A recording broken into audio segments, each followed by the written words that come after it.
5 বছর আগে ভালোবেসে বিয়ে করে অনিমেষ আর কাভিয়া। তাও আবার যেমন তেমন ভালোবাসা না, সরাসরি কোনো পরিবারের সদস্য ছাড়াই পালিয়ে বিয়ে করে তারা। কিন্তু বিয়ের কিছু বছর যেতে না যেতেই তারা ডিভোর্স নেওয়ার সিদ্ধান্ত নেয়, কারণ কাভিয়া আগের মতো স্লিম নেই, সে মোটা হয়ে গেছে। আর অনিও তার ঠিকভাবে খেয়াল রাখে না, কারণ কাভিয়া বাচ্চা নিতে চায় না। তাই সে কি করে না করে, কার সাথে কথা বলে, অনি তার কোনো কিছুর খবর রাখে না। ফলে সে বিক্রম নামের এক ছেলের সাথে অবৈধ সম্পর্কে জড়িয়ে পড়ে। অন্যদিকে অনিও এক স্লিম আর সুন্দর মডেলের প্রেমে পড়ে যায়। কিন্তু বিপত্তি ঘটে তখন যখন গ্রামের বাড়িতে বেড়াতে গিয়ে স্বামী স্ত্রী দুজন আবার একে অপরের প্রেমে পড়ে। তাহলে বিক্রম আর নোরার কি হবে? সবকিছু কি এতটাই সহজ? তো বলছিলাম সদ্য মুক্তি পাওয়া মুভি দো অর প্যার দোর কথা। তো আর বেশি কথা না বলে গল্প শুরু করি। তার আগে যারা আমার ভিডিও দেখছেন অথচ চ্যানেলটি সাবস্ক্রাইব করেননি, তারা জলদি জলদি সাবস্ক্রাইব করে ফেলুন। গল্পের শুরুতে আমরা দেখি কাভিয়া এবং বিক্রমকে। বিক্রম একজন ফটোগ্রাফার, সারা জীবন নানা দেশ ঘুরে বেরিয়েছে ফটো তোলার জন্য, এবং কাভিয়া একজন ডেন্টিস্ট। তারা একে অপরকে খুবই ভালোবাসে এবং তারা দুজন একসাথে একটি সদ্য নির্মিত ফ্ল্যাট দেখতে আসে। কাভিয়া সেই ফ্ল্যাট কেনার কথা বলে, কিন্তু বিক্রম না করে। সে বলে সে এখনই কোথাও সেটেল হতে চায় না, সে কোনো জায়গায় স্থির হতে চায় না। সে সারা জীবন নানা জায়গায় ঘুরে ঘুরে ফটো তুলে বেরিয়েছে। কাভিয়া তাকে কনভিন্স করার চেষ্টা করে যে ভাবো এখানে একটা বড় সোফা থাকবে, আর উপরে দেয়ালে তোমার তোলা ছবি থাকবে, আর এইদিকে একটা নীল দেয়াল থাকবে। উত্তরে বিক্রম বলে যে তুমি আমার হোম, তুমি যেখানে থাকবে সেটাই আমার বাড়ি। অন্যদিকে আমরা অপর একটি কাপলকে দেখি, নোরা আর অনিমেষ। নোরা একজন নিউ কামার অভিনেত্রী এবং মডেল, এবং সে এখন তার পরবর্তী রোলের জন্য প্র্যাকটিস করছিল। অন্যদিকে অনিমেষকে অর্থাৎ অনিমেষ ব্যানার্জিকে দেখানো হয়, সে কটকের ব্যবসায়ী। আজকে তাদের অ্যানিভার্সারি ছিল এবং পৌঁছাতে অনিমেষের একটু দেরি হয়। সেই দিন নোরার একটি অডিশন ছিল এবং সেখানেই সে অপেক্ষা করছিল। অনি সেখানে পৌঁছে তাকে উইশ করে, গিফট দেয়। তারা গাড়িতে উঠলে হঠাৎ নোরা একটি গান চালায়, যে গানটি অনির গাওয়া এবং লেখা গান। তাকে সে সারপ্রাইজ দেওয়ার জন্য এই গানটা চালিয়েছিল, কিন্তু অনি তাতে খুব একটা খুশি হয় না, সেটা বন্ধ করে দিতে বলে। গানটা বন্ধ করে দেওয়ার পর সে বলে যে আমি তোমাকে আমার ঠাকুমার হাতে স্পেশাল রেসিপি বেগুন পোস্ত খাওয়াবো, বাসায় চলো। বাড়ি ফেরার পর আমরা দেখি অনি বেগুন পোস্ত বানানোর জন্য বেগুন বের করছে, কিন্তু তার সাথে নোরা ছিল না, তার সাথে ছিল কাভিয়া।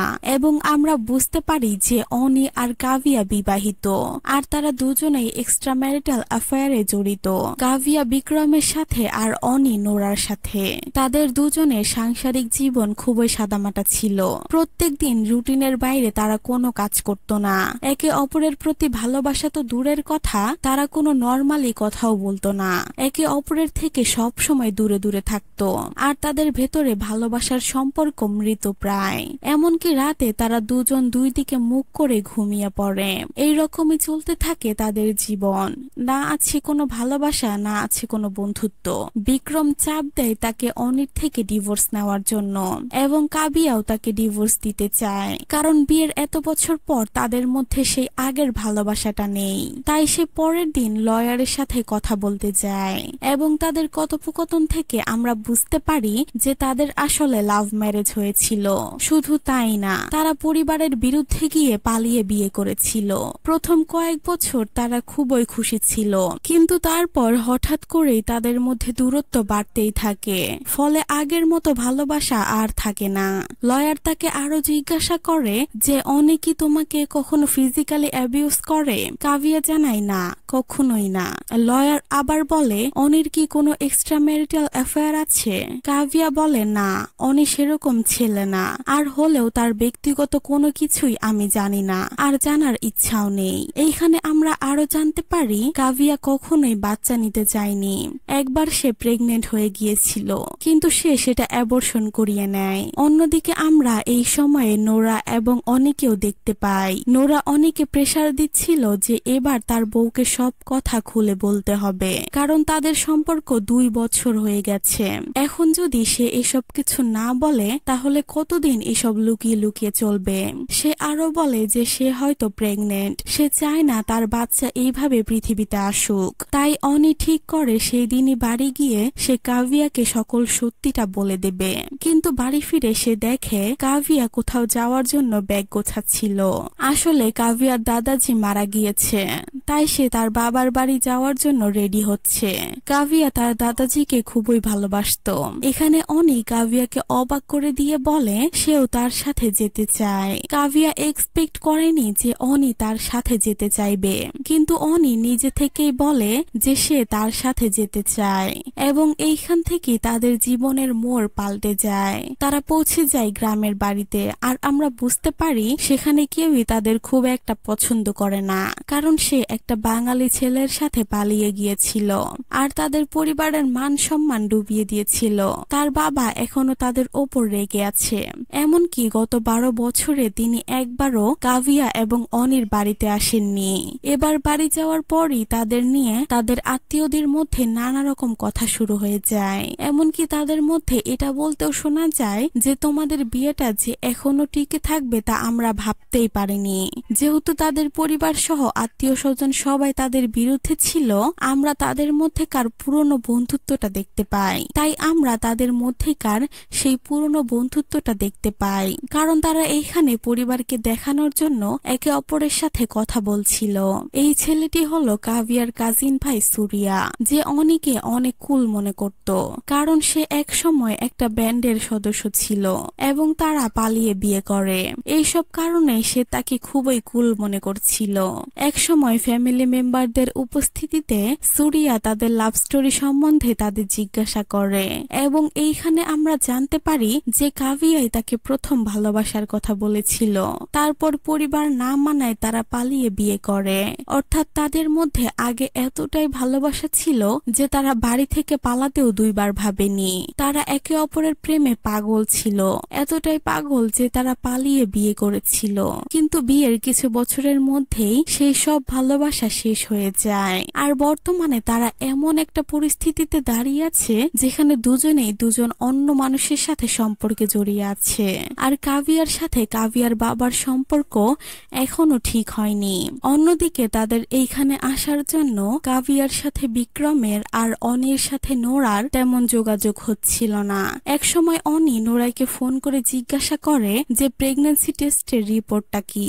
নোরা বলে নেগেটিভ, মানে সে প্রেগনেন্ট নয়। এটা শুনে অনি মনে মনে হাফ ছেড়ে বাঁচে। এইখানে আমরা বুঝতে পারি অনি নোরার সাথে থাকলেও অনির তাকে নিয়ে কোনো ভবিষ্যৎ প্ল্যানিং নেই, সে শুধুই তার সাথে থাকছে মাত্র। কিন্তু নোরা তাকে বলে যে আমি প্রেগনেন্ট না বলে তুমি কোনো স্টেপ নেবে না, আমাকে এভাবে ঝুলিয়ে রাখবে, সেটা তো হতে পারে না। তুমি আজকে তোমার বউকে সকল কথা খুলে বলবে। এইবার অনি ফাইনালি সিদ্ধান্ত নেয় সে তার স্ত্রীকে সব বলে দেবে। অন্যদিকে আমরা দেখি কাভিয়ার বাবার সাথে কাভিয়ার বিয়ের পর থেকে সম্পর্ক তেমন একটা ভালো না। কথায় কথায় তাদের মধ্যে তর্ক বিতর্ক শুরু হয়ে যায়। একে তো তাদের পূর্বপুরুষরা সহ তাদের পরিবারের সব ছেলেরাই ডাক্তার, কিন্তু কাভিয়া তো দাঁতের ডাক্তার। এই নিয়ে তার বাবার সমস্যা, আবার বিয়ে করেছে এক গরিব বাঙালি ছেলেকে, সেটা নিয়েও তার বাবার সমস্যা।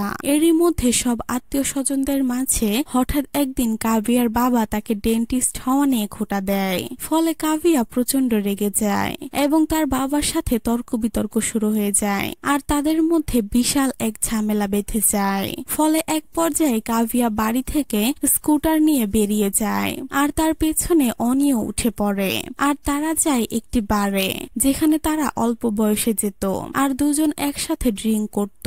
এখানে এসে তারা আগের দিনের মতো ড্রিঙ্ক করে আর পুরনো গানে নাচে। আগের মতো তাদের রিলেশনশিপের সুন্দর মুহূর্তগুলো আবার ফিরে আসছিল।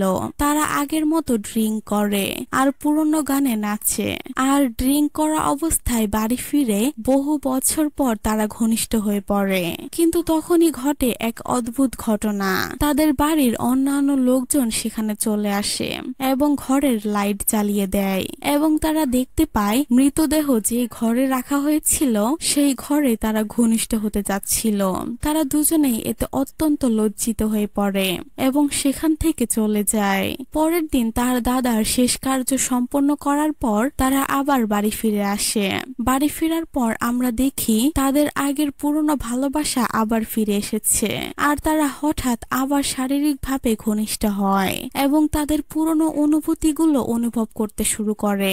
আর এরপর তারা দুজনেই নোরা আর বিক্রমকে ইগনোর করতে শুরু করে। কিন্তু এত সহজেই তো সবকিছু ঠিক হওয়ার ছিল না। পরের দিন অনি অফিসে যাওয়ার পর হঠাৎ নোরা সেখানে চলে আসে, কারণ অনেকদিন তাদের মধ্যে যোগাযোগ হয়নি আর দেখাও হয়নি। তাই অনি আর কোনো উপায় না পেয়ে তাকে সিনেমা দেখাতে নিয়ে যায়। কাভিয়াও বহুদিন পর বিক্রমের সাথে দেখা করতে গিয়েছিল, কিন্তু সেখানে সে বোর হয়ে যাচ্ছিল, একরকম ঘুমিয়ে পড়ছিল। আসলে এখন তারা নিজেদের এক্সট্রা ম্যারিটাল অ্যাফেয়ারের থেকে স্বামী স্ত্রীর প্রতি বেশি আকৃষ্ট হতে শুরু করেছিল। এতদিন তারা স্বামী স্ত্রী একে অপরের কাছে মিথ্যা বলতো তাদের প্রেমিক প্রেমিকার সাথে দেখা করার জন্য। এখন তাদের কাছে মিথ্যা কথা বলতে শুরু করে স্বামী স্ত্রী একসাথে থাকার জন্য। একদিন বিক্রম হঠাৎ করেই কাভিয়ার ফ্ল্যাটে চলে আসে আর তার হাতে দিওয়ালির ঘর সাজানোর জন্য বিভিন্ন জিনিসপত্র, মিষ্টি ইত্যাদি দেখা যায়। আর তার হাতে দিওয়ালির ঘর সাজানোর বিভিন্ন জিনিসপত্র, মিষ্টি ইত্যাদি রয়েছে। তবে অনিমেষ তাকে চিনতে পারে না, সে তার মতো অফিসে চলে যায়। পরের দিন সকালে হঠাৎ একটি ডেলিভারি আসে বিক্রমের জন্য, যেটা নোরাই পাঠিয়েছে। নোরা তাকে একটা পিয়ানো গিফট করে আর এটা এমন একটা জিনিস যেটা লুকিয়ে রাখাও সম্ভব না, অর্থাৎ তার সাথে নোরার সম্পর্কের কথা এখানে ফাঁস হয়ে যেতে পারে। কিন্তু সেই দিনই কাভিয়ার বাবা মা প্রথমবারের মতো তাদের বাড়িতে আসে, ফলে পিয়ানোর কথাটা চাপা পড়ে যায়। এইভাবেই চলতে থাকে তাদের জীবন। তারা দুজনেই কন্টিনিউয়াসলি তাদের এক্সট্রা ম্যারিটাল পার্টনারদের ইগনোর করছিল। একদিন নোরা অনেকে রিকোয়েস্ট করে তার ফাইনাল রিহার্সাল দেখতে আসার জন্য। অনি সেখানে যায় আর গিয়ে দেখে তারই গাওয়া সেই গানটাই নোরা রিহার্সাল করছে, কিন্তু সেটা তাকে না জানিয়ে। নোরা তার থেকে কোনো পারমিশন নেয়নি। অনি প্রথমে বুঝতে পারে না যে তার কি ফিল করা উচিত, কিন্তু তারপর সে খুবই ডিসঅ্যাপয়েন্টেড হয় এবং সেখান থেকে বেরিয়ে যায়। অনি নোরাকে বলে, তুমি আমার গানটা ব্যবহার করছো আর একবার আমার কাছ থেকে পারমিশন নেওয়ার প্রয়োজন বোধ করলে না, এখনই এসব বন্ধ করো। নোরা তার কথা শুনে খুবই ভেঙে পড়ে আর বলে, আমি সত্যি তোমাকে অনেক ভালোবাসি, কিন্তু তোমাকে আমার কাছে রাখতে পারি না, আমার খুবই খারাপ লাগে। আর আমি সত্যি বুঝতে পারি না তোমাকে কিভাবে স্পেশাল ফিল করাবো, তোমাকে কিভাবে বোঝাবো আমি তোমাকে কতটা ভালোবাসি, আমরা কবে একসাথে থাকবো, আমি সবাইকে তোমার কথা বলতে পারবো, আমি সবার সামনে চেঁচিয়ে বলতে চাই আমি তোমাকে ভালোবাসি, আমি তোমার পরিচয় দিতে চাই, কিন্তু তোমার বিয়ে আর স্ত্রীর জন্য আমি তোমার পরিচয়টা দিতে পারি না। এটা বলতে বলতে নোরা খুবই ভেঙে পড়ে। এবার অনি তার ফিলিংসটা বুঝতে পারে আর তাকে সান্ত্বনা দেয়। আর সেদিন রাতে বাড়ি ফেরার পর কাভিয়ার ফোনে একটা ফোন আসে। কাভিয়া তখন গোসল করছিল। সে দেখে কোনো এক ব্রোকার তাকে ফোন করেছে। এদিকে কাভিয়া তো গোসল করছে, তাই বাধ্য হয়ে অনেকে ফোনটা ধরতে হয়। ফোনের ওই পাশ থেকে ব্রোকার বলে, কনগ্রাচুলেশন কাভিয়া ভাবি এবং বিক্রম স্যার, ফ্ল্যাটের কাগজপত্র সব রেডি হয়ে গেছে। এখন কাগজে কি শুধু আপনার নাম থাকবে নাকি কাভিয়া ম্যামের নামও থাকবে? অর্থাৎ ব্রোকার এখানে কাভিয়াকে বিক্রম ভেবে ফোন করেছিল। এখানে অনি বুঝতে পারে কাভিয়ার কারো সাথে অ্যাফেয়ার আছে আর তারা একসাথে ফ্ল্যাট কিনেছে। এসব ভেবেই তার মনটা প্রচন্ড খারাপ হয়ে যায়, তার চোখে পানি চলে আসে। দেখেছেন, এতদিন নিজে ধোকা দিয়ে কিছুই মনে হয়নি, আর যখন স্ত্রী ধোকা দিল সেটা শুনে তার এখন মন খারাপ লাগছে। তবে অনি তাকে তেমন কিছুই বলে না, সেদিন চুপচাপ শুধু ডিনার করে। পরের দিন বিক্রম কাভিয়াকে সেই ফ্ল্যাটে নিয়ে যায়। কাভিয়া গিয়ে দেখে বিক্রম সেই ফ্ল্যাটটা ঠিক সেই রকম ভাবে সাজিয়েছে যেরকমটা কাভিয়া বলেছিল। দক্ষিণ পাশে বড় জানালা, পেছনে নীল দেয়াল আর ওপরে বিক্রমের তোলা ছবি, তার সামনে সোফা, সবকিছুই তার পছন্দ মতো বিক্রম সাজিয়েছে। বিক্রম তাকে বলে, এতদিন আমি অনেক জায়গায় ঘুরে বেরিয়েছি, কিন্তু কোথাও তোমার মতো কাউকে পাইনি। তোমার কাছে আমি শান্তি পাই, আমি সেফ ফিল করি, তুমি আমার হোম। কিন্তু কাভিয়া এসব দেখে একটু কনফিউশনে পড়ে যায়, কারণ ওইদিকে তার স্বামীর সাথে তার সম্পর্ক দিন দিন ভালো হচ্ছিল, আর এইদিকে সে বিক্রমকে কিভাবে সামলাবে বুঝতে পারে না। তাই সে বিক্রমকে বলে, আমার কিছু সময় চাই এসবের জন্য, আমি এখন প্রস্তুত না। এটা শুনে বিক্রম বলে, সামনে এই দিওয়ালি পর্যন্ত তোমার সময়, আর চাবিটা তোমার কাছেই রাখো। এরপর কাভিয়া তার ডেন্টাল ক্লিনিকে আসে, তার বাবাও সেখানে ছিল। একটু পর একজন নার্স এসে বলে বাইরে একজন পেশেন্ট তার জন্য অপেক্ষা করছে, সে স্পেশালি তাকেই চিকিৎসার জন্য চেয়েছে। কাভিয়া সেখানে গেলে আমরা দেখতে পাই যে নোরা এসেছে, কিন্তু নোরাকে তো কাভিয়া চিনতো না, তো সে স্বাভাবিকভাবে তার দাঁত দেখা শুরু করে।